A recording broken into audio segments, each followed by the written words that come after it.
বয়স 23 বছর আর বিয়ের সংখ্যা 25।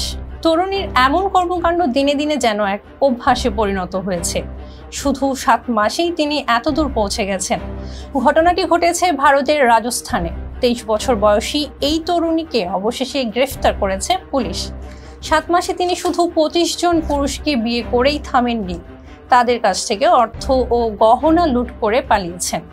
মঙ্গলবার এক প্রতিবেদনে ভারতীয় সংবাদ মাধ্যম টাইমস অব ইন্ডিয়া এমন আশ্চর্যজনক ঘটনার কথা জানিয়েছে।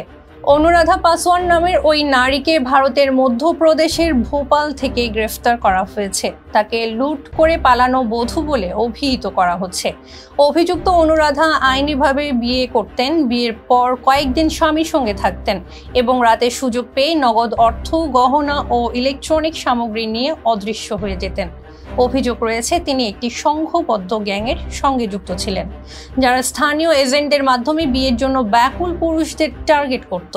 অভিযুক্ত বধূর এজেন্টরা সামাজিক যোগাযোগ মাধ্যম হোয়াটসঅ্যাপে নববধূদের ফটো দেখিয়ে 2 থেকে 5 লাখ টাকা চাইত।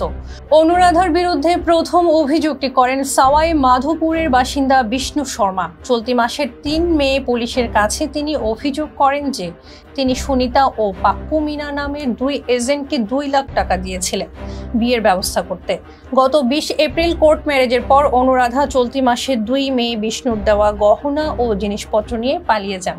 বিষ্ণু শর্মার অভিযোগের ভিত্তিতে আন্ডার কভার অপারেশনের নামে পুলিশ এক গোয়েন্দাকে পাত্র সাজিয়ে এজেন্টদের সঙ্গে যোগাযোগ করানো হয়। যখন এজেন্টরা অনুরাধার ছবি পাঠায়, তখন ফোনের লোকেশন ফলো করে অভিযুক্ত বধূকে ভোপাল থেকে গ্রেফতার করা হয়। ছিলাম এলিনা আহমেদ। ফেস দ্য পিপলের সাথে থাকার জন্য ধন্যবাদ।